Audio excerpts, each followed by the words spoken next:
Hello, and thank you for joining us. I am Cedric Bailey. So glad that you're with us today here on the Cedric Bailey Radio Show. We are just a few days away from Christmas, and I have with me the author of the book, the one and only Dr. Sabrina Black. It's not okay how we respond to people who are grieving and what to do about it. How you doing today?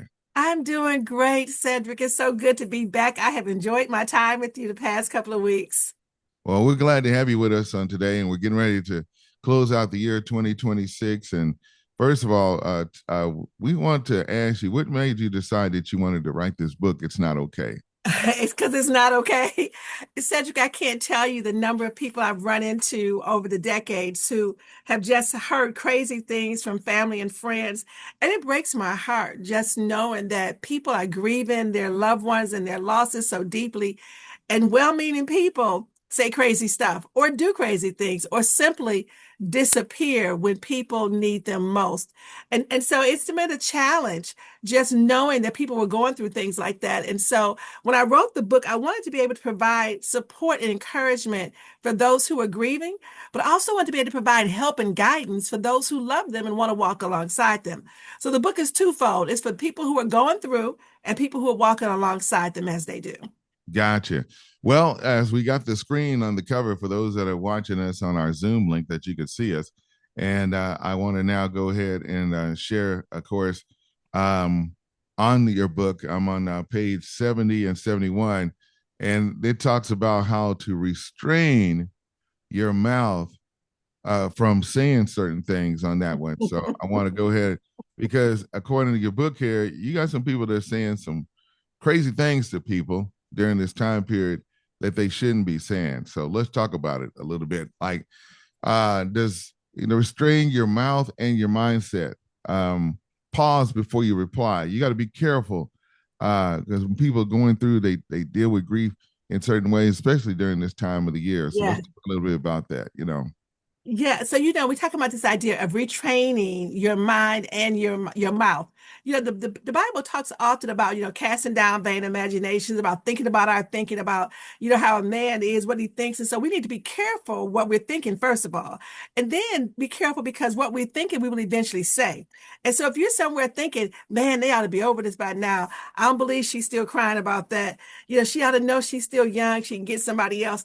We're going to say that stuff out loud. And so we need to retrain how we look at grief. And when we look at grief, we have to remind ourselves that it's not linear. People are not over it in 3 days from bereavement. They're not over it in 6 months or 1 year. They're not over it because they've been through every holiday already. We have to realize that grief needs time. Grief needs space. And when you've loved someone deeply and lost them, it takes a long time. And so we need to rethink what we're thinking before we start speaking, you know. One thing that happens when you go to a homegoing celebration, usually sometimes Mm, people have wakes, okay? At the wake, they'll either mm, have an open casket or they might just have a memorial picture that is it, mm-hmm, mm-hmm. okay? But during the wake, that's when you can usually say something during that time period because during the homegoing celebration, they'll say, well, we got a few minutes.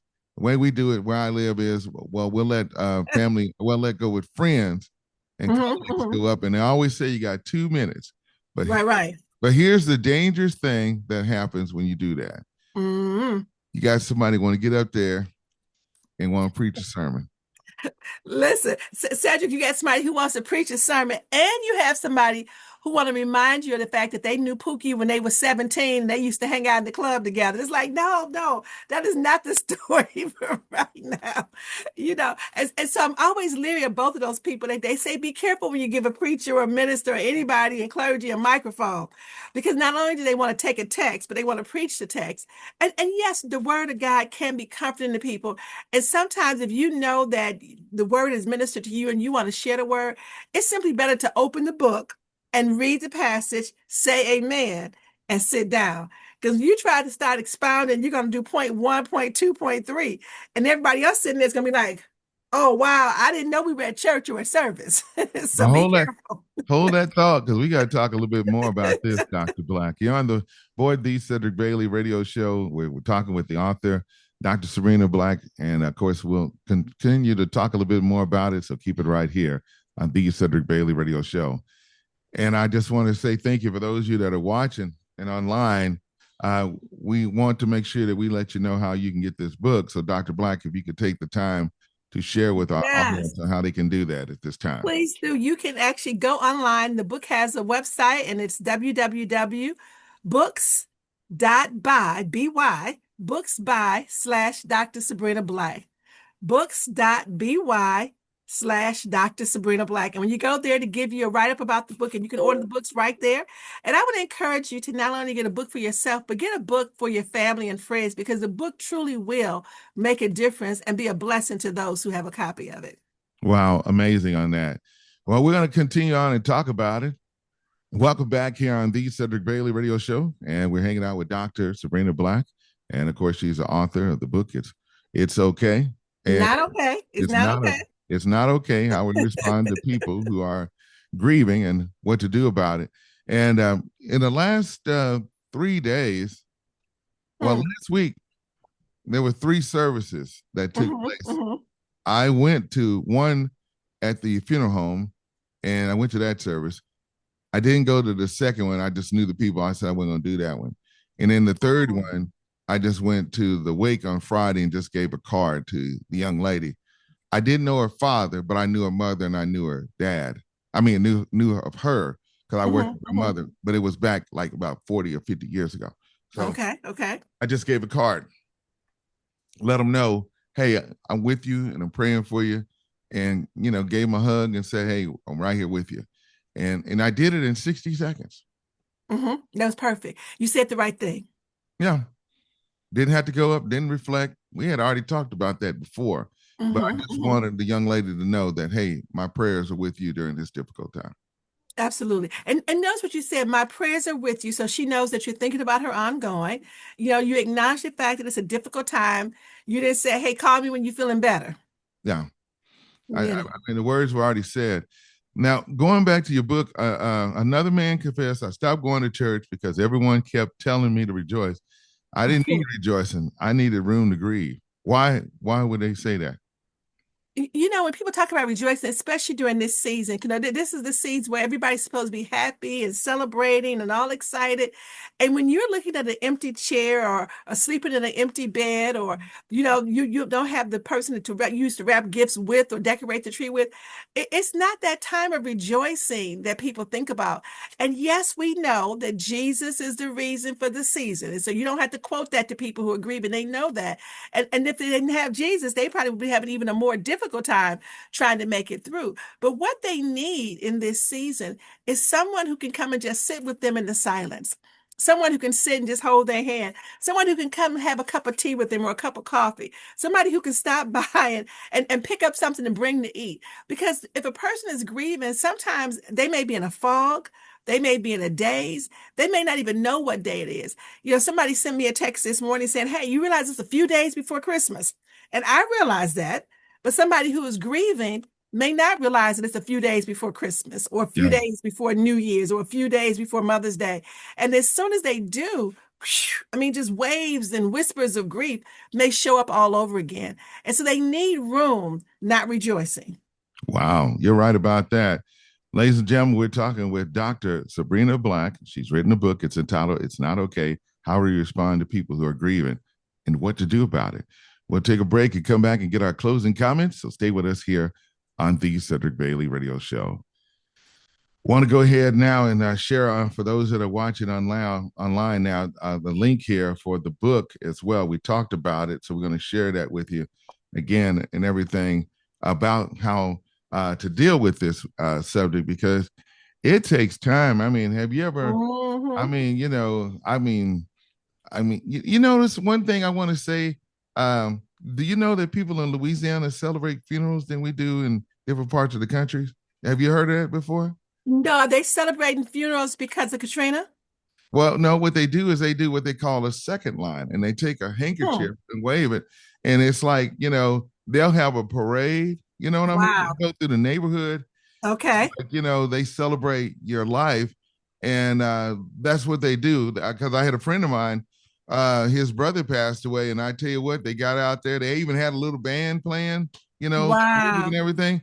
But we celebrate, homegoing services in a special way. So if you ever find out, you can hear that, and it's just a matter of spending time with people and celebrating with them. Now, what happens if you're in a situation where you're dealing with denominations? Like, for example, one of the services I went to dealt with being the young man was a 7-day Adventist. Okay. And so the person got up there and was giving the comments and went into a 5-minute deal about, well, talking about the Sabbath and all that. I said, oh, Lord. Right, The right. audience, right? I just said, that's not a place and a time. And yeah, that's just to me, I was like, oh man. And if it had been a close relative of mine, I've been in charge. So I you kind of personally would flag them.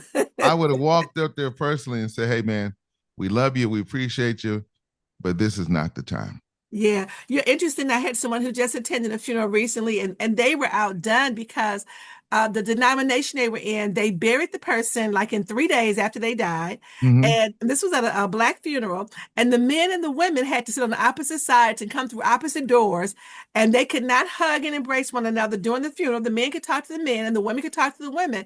But they actually did the program, and they allowed two people to speak, and it was only the men. The women couldn't speak. But then afterwards, when they went back to the family home to try to start sorting things through, the entire house was emptied because everything had been donated to this particular religion, to this particular location. And they had already come in, picked up everything, and they had one little small box sitting there with some like personal pictures and letters to the family member that the person had left. So you talk about grieving. They're grieving the loss of the person. They're grieving the loss of how they would traditionally do a funeral or a homegoing. They're experiencing the loss of all the items that were in the house that they thought they were going to get, the coat, the watch, the ring, and whatever else, the dishes. And so there's multiple losses. So one loss after another after another. So when they called me, this family was just up in arms, and needed to definitely process what was going on. Wow. Sound like, I guess the best thing to do is just put in writing how you want everything to be. And that's where the will come in there. You need to lay it out. That's something I've been If you have a will, it won't be any confusion. That's At right. least minimal confusion. Got that right. And welcome back here on the Cedric Bailey Radio Show. We're talking with the author, Dr. Sabrina Black, the author of the book, It's Not Okay, How We Respond to People Who Are Grieving and What to Do About It. And we were just talking about laying out your instructions of how your service you want it to be. You don't need to tell everybody. You just need to put it in writing, because see what's going to happen at the funeral home or when they have the family meeting, then the instructions will be given. Is that correct?